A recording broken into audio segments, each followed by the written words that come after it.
Yes. Well, I'm absolutely delighted to welcome Michael Monroe this morning. Thanks for taking the time out, Michael, to speak to us. Thank you for having me. My pleasure. Now, we're here mainly to speak about the re-release of your Demolition 23 album, but it would feel a little bit rude before starting not to comment on Friday night, which was a special celebration for your 60th birthday, a big gig in Helsinki, which not only saw Demolition 23 playing for the first time in years, but also the original lineup of Hanoi Rocks playing together, which is something many of us thought might never happen. Could you tell us a little bit more about how the gig went, how it felt, and how you're feeling about it now? It felt great. It was amazing. It was a big undertaking, and I worked on it for quite a while. And the set list, it was. Hang on, hold on. Let me get it. Hang on.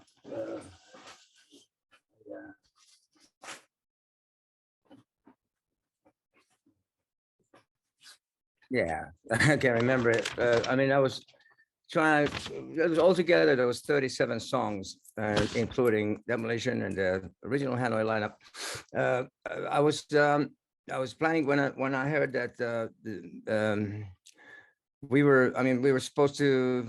This whole 60th birthday concert was, the idea was about a half a year ago. I was talking to this guy Jake at the Warner Live, who books my gigs. He suggested we should do this, and I said, no, well, yeah, would be cool. And the Ice Hall, so when Jimmy Clark, the drummer of Demolition 23, said that he would be coming with his wife, he wanted to come to see the show, I says, well, if you're going to be there, let's do a Demolition 23 reunion, because Nasty Suicide's going to be there for other reasons. I was going to have Jip also.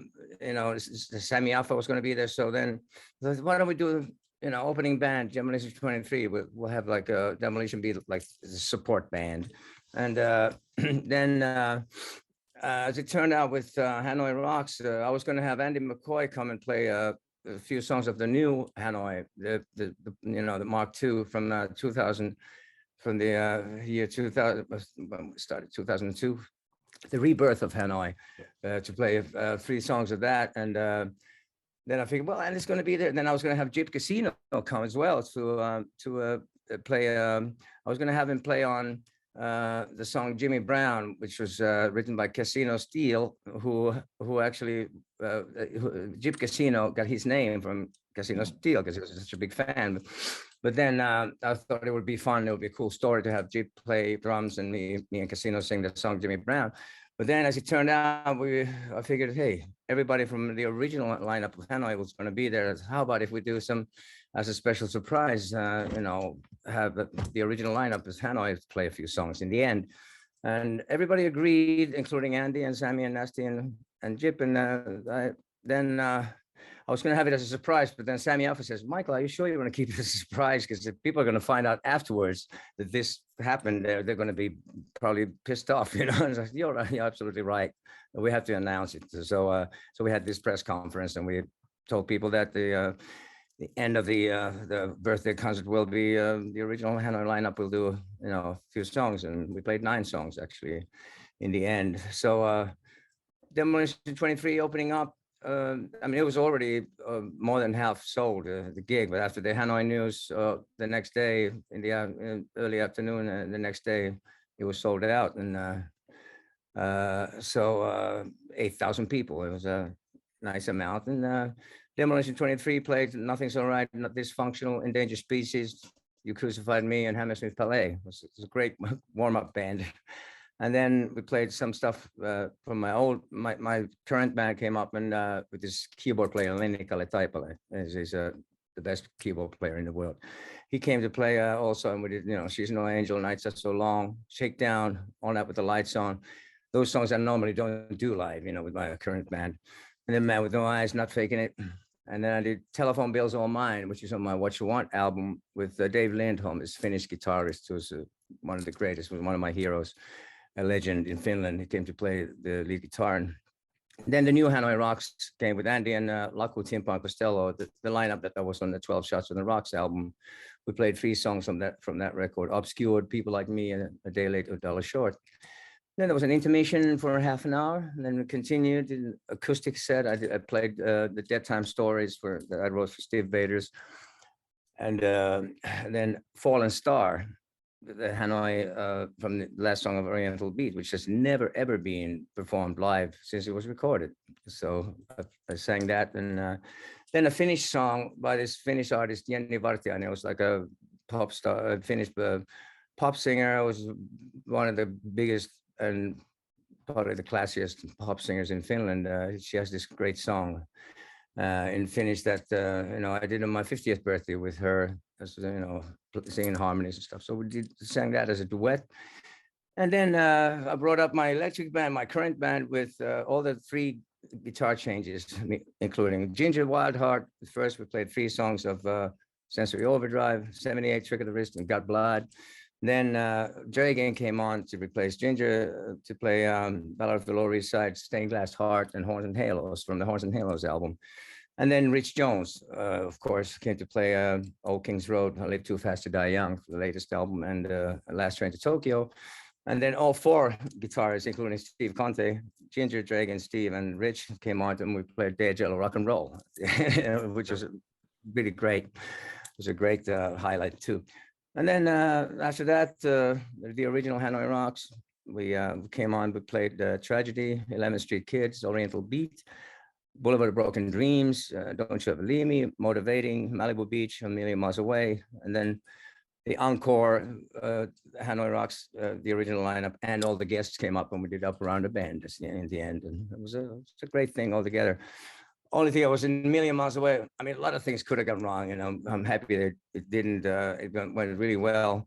A million miles away, though, for the intro, for Nasty's guitar wasn't ready, wasn't plugged in, so we missed the first guitar intro, and that kind of threw off the very beginning. But then we put it together and stuff.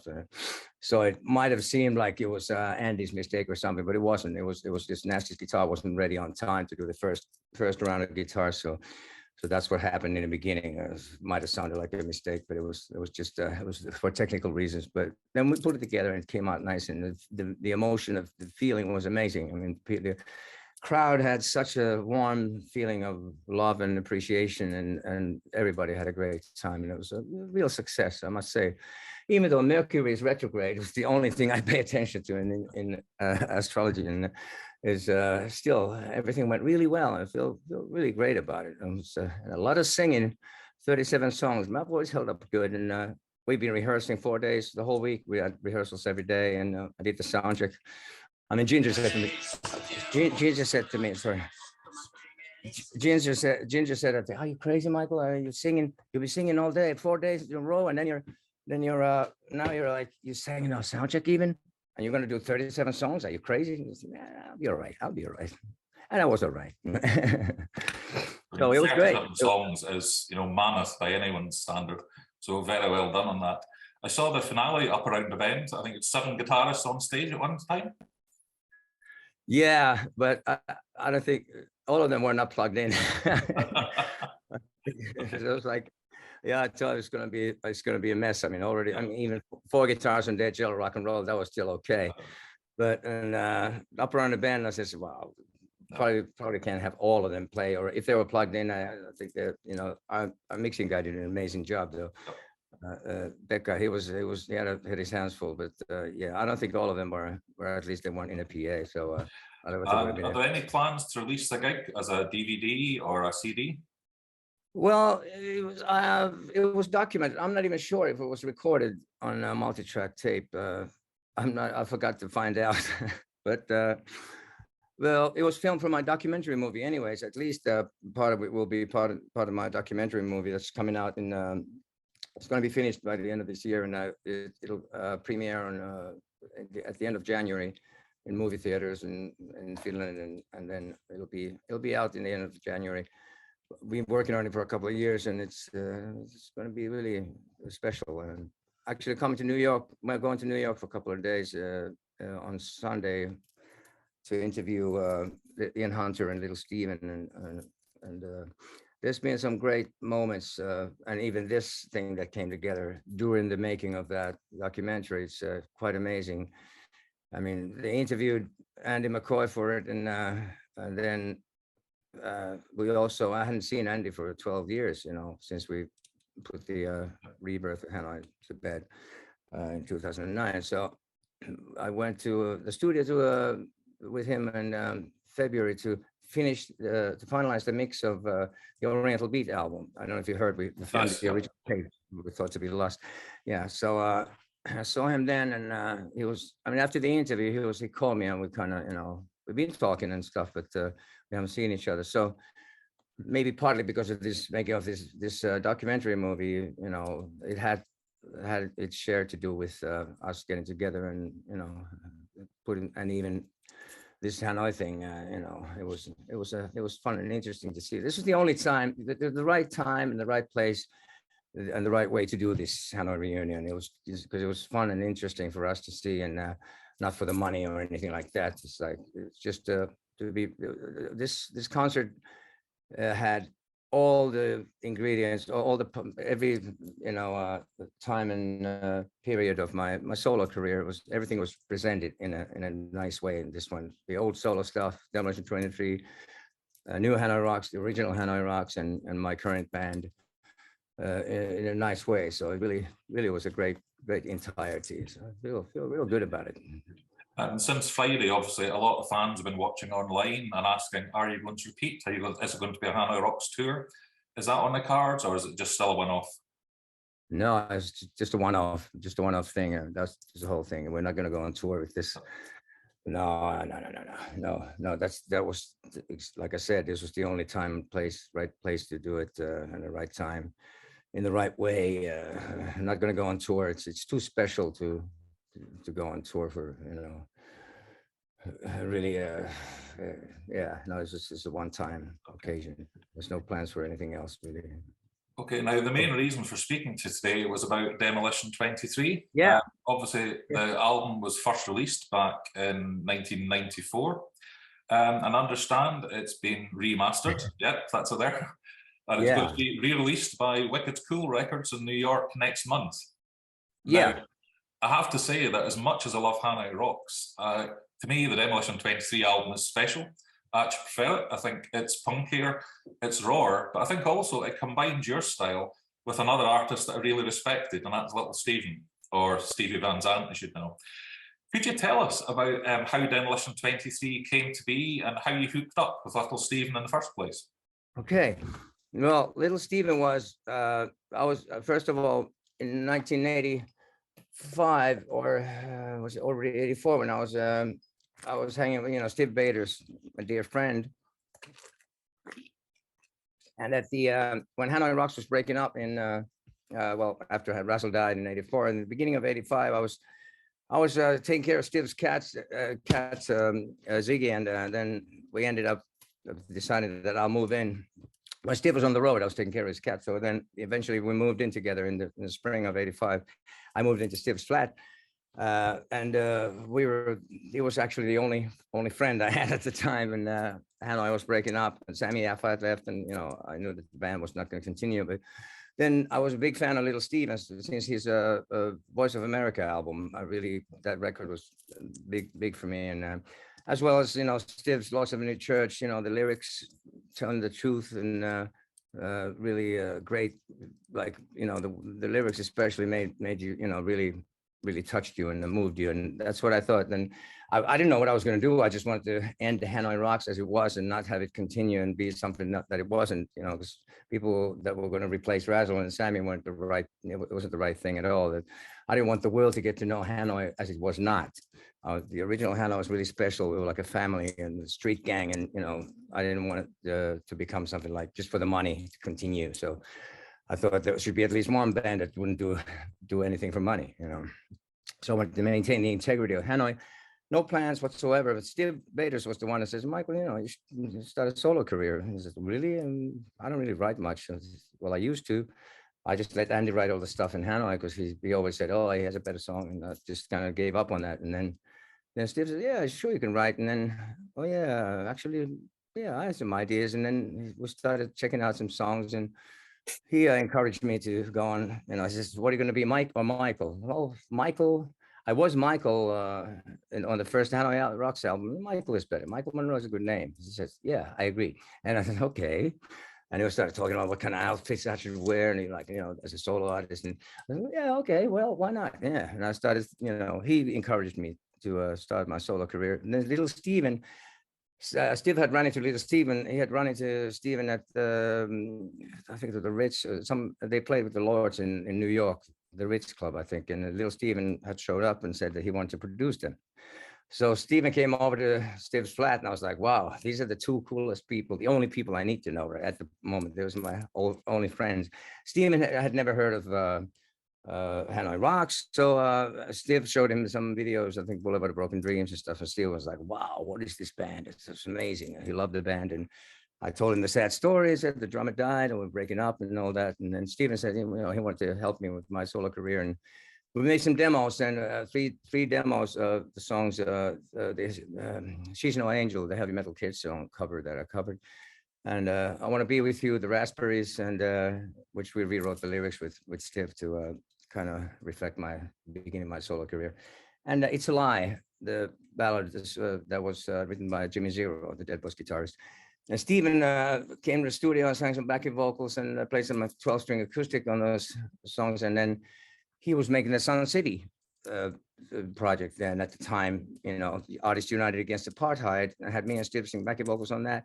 We recorded the backing vocals in London, and then he flew us over to New York to be on part of the video and all. And that song was about making people aware of what was going on in South Africa back then. And the apartheid was at its worst, and Mandela was in jail, and bands were going to play this holiday resort, Sun City, are getting paid like ridiculous sums of money, like millions, but then they were supporting the racist government. So after that, nobody could go and play there with a clear conscience anymore. So I was really proud to be part of that. I mean, there was from Bono to Bob Geldof to Bruce Springsteen, Run DMC, Miles Davis played on the song, Jimmy Cliff, all the coolest and biggest names in music were part of that. And that was when I decided to move to New York, and Little Steven became my best friend from the beginning I moved to New York in 1985, and Steven was always very supportive, and we started hanging out together a lot, and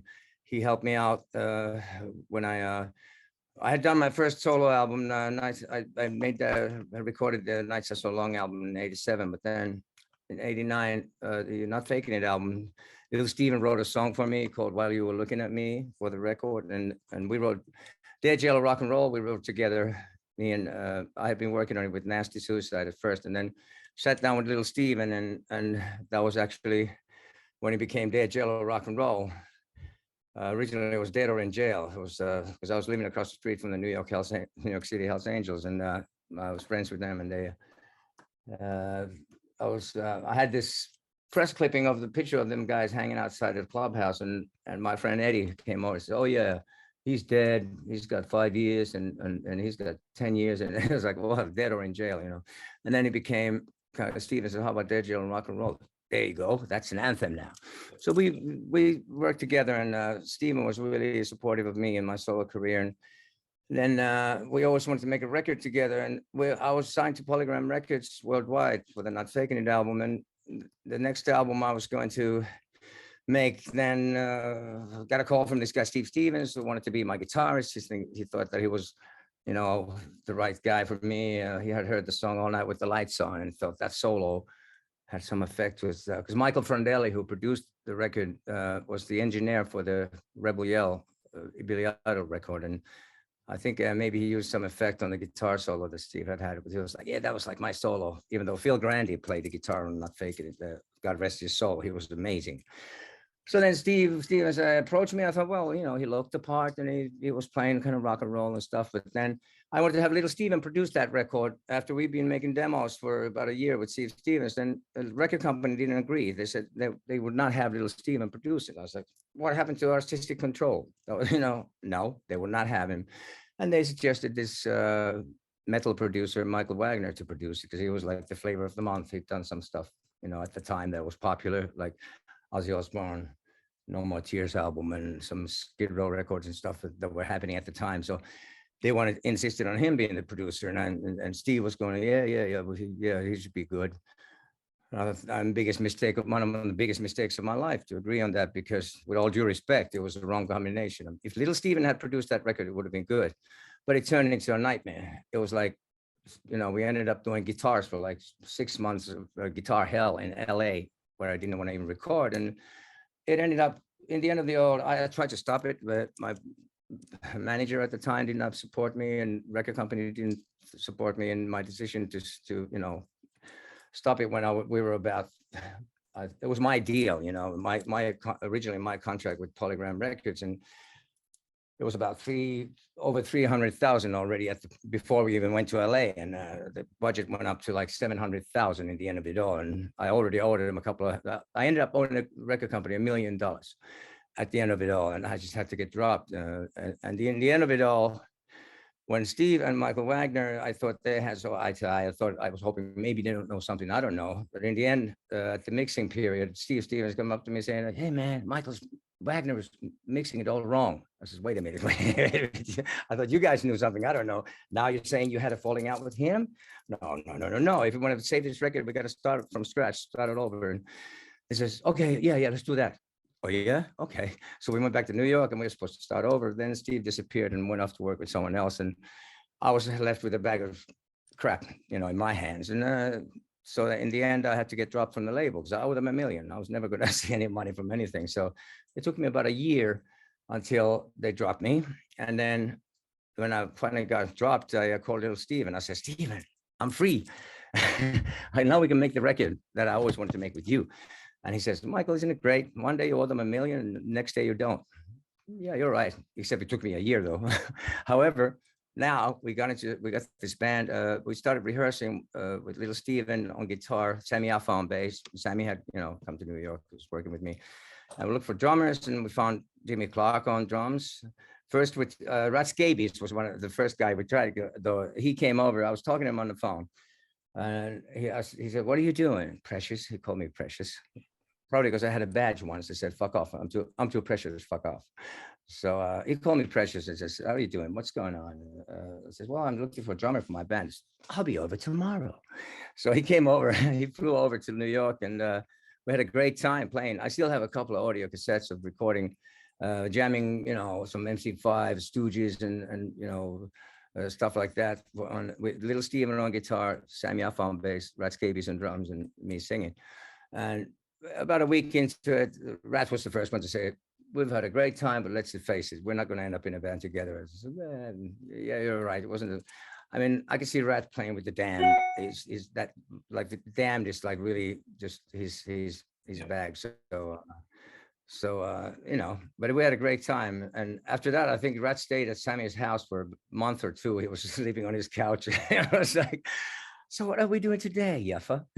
It was great. I went to see him once. He was blasting the Slade Alive, the first Slade Alive, which was one of my favorites as a kid too. I was blasting that record, and it was like, it was a great time. He's just a brilliant guy, sweetheart. So, but we ended up then trying. Jimmy Clark ended up as the drummer, and then we found Jay Henning on guitar, and we made some demos at the Baby Monster Studios, which was before the recording of the album. And those 3 tracks are included on this release as the bonus tracks from the Baby Monster. Luckily I had those saved, so those are bonus tracks on the new release.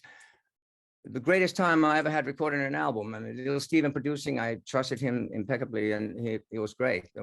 We recorded the basic tracks in 3 days, and I did the vocals in 2 days.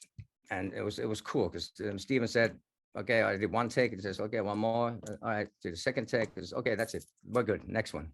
And it was like really, really great. And knowing that I was in good hands with Steve, and really enjoyed recording that. And then we mixed a song per day. So it was like a couple of weeks, and the record was done. And it's still one of the best sounding records I've ever made, to me, compared to the nightmare of a year in the studio with this, big time producer and the record company pissing away almost $1 million on a record that still sounded like shit. And the worst thing was they'd released that album through some slim project, they put the record out against my wishes, but of course they spent so much money on it, they wanted some back. I actually suggested, can we call that record Michael Monroe Faking It? Because not faking it was the previous ones, so they wouldn't go for that. But in any case, there was a good example of how good rock and roll records are supposed to be made. I mean, we wrote these songs. I actually, Little Steven, I wasn't that familiar with the punk stuff before I took him to see Iggy Pop live. He had never seen Iggy before, and then also the Sex Pistols, the Great Rock and Roll Swindle, the movie. We gave each other Christmas presents always, and I bought him the VHS cassette of the Pistols movie, and he flipped over. It's like, wow, this is the greatest band ever. And that was the album. Nevermind the Bollocks was actually, like Steven always compared the sounds with that record. And then he had a little crappy little ghetto blaster that he listened to the mixes on. If it sounds good on this, it'll sound good everywhere. So, yeah, it's a good point. So really was an easy and a pleasant recording process. It was supposed to be Michael Monroe solo album, but Steven insisted on having a name for the band. He says, yeah, band should have a name. You need to have a name. And I thought, well, how are you going to come up with a name? I mean, Sammy Alpha came up with Jerusalem Slim for the previous project. And yeah, it was good with names, because then he had this idea of, he suggested, how about Demolition 23, which he had read in William Burroughs' book. I think it was Exterminator was the name of the book. And there was one chapter where it talked about, there was some hospital with some like a mental hospital, I think, with some patients, and they could burn people with their eyes. They look at somebody, and there flames coming out of their eyes, and then burn them to crisp. And he was and that was the plan. The plan was called Demolition 23. So I said, well, that's a cool concept. And yeah, that's a good name for a band. And yeah, why not? So I agreed to have the band called Demolition 23, and the album Demolition 23. It's like the debut album. And the band was going to, the plan was to continue. But then due to circumstances, it ended up being the only album, and the band broke up eventually. Then having problems with Jay Henning couldn't get a passport. I mean, first he was hit by a car, and we had to wait for half a year for him to recover to go on tour. And then, unfortunately, he got arrested a couple of weeks before the tour was supposed to start in Europe. We were going to go to London and Finland and Tokyo. I mean, to Japan and stuff. And he couldn't get a passport, so I had to call Nasty Suicide like about a week before the tour started. Can you help out and come in and sit in for Jay? And he said, okay, sure, yeah. And he rehearsed the songs quickly, and they had one rehearsal without me. Then I flew to London. We had one rehearsal with them, a few hours, and then straight onto the stage of Astoria, right? The first gig there in London. Me and Sammy and Nasty playing together for the first time since Hanoi had broken up, which was kind of cool, magical, and it was a great show. And Nasty was supposed to sit in for Jay, but then Jay wasn't going to be able to tour outside the States, and then Nasty decided during the tour that he would be a permanent member in the band. So I said, well, I wasn't going to say no. But then as it turned out, after the second tour in '95, Nasty had decided that he was going to stop playing guitar altogether and go on to something else. And I thought, well, that's a bummer, but yeah, okay, whatever you want. He still made one solo album after that, but then he actually went into study to be a pharmacist. He became a pharmacist, and now he's working in that profession, and which I respect. I always say that jokingly. I say that he was already a foolproof, like a 24/7 rocker, and now he rebelled against the rebellion and became a straight guy. He went even further than that, and we are the rest of us. So wow. But yeah, he's got I respect that he got himself together, and I mean, obviously he had. It was good for his health, and also because the association of being on tour when there's always like booze around and stuff, and then some people tend to drink more than they should, and so for whatever reasons he had, I'm sure it was the right one, and it might be the reason that he's still around and he's still alive and well here, with us. But it really, Nasty it's great because he's still got the touch. He's come to play with my band live. He's been many a times. He's come to guest at my live shows, and Now he's got the touch. It's in his blood, you know, and he gets to let off some steam. I mean, I could tell he's loving it. And at the show last Friday, he was on fire. And then especially the Hanoi stuff and the Demolitions, it was fantastic. I mean, he's such a great guitar player. You know, it has a lot to do with the Hanoi sound too. I mean, Andy McCoy was more visible, and you know, usually people paid attention to him more. But Nasty I always tried to give Nasty the credit he deserved, because he was at least as important as Andy and the sound of Hanoi. It's really amazing guitar player. He still is. Yes. So. Yeah. And it's a shame that Demolition 23 didn't continue, but as an album, it was up there. I mean, without any form of flattery, I would genuinely say that Hammersmith Palais to me is the greatest glam punk song I've heard. It's above the New York Dolls. It is seriously quality. So fantastic album. Thank you so much. Thank you. I appreciate that. Really, that was oh, I'm sorry.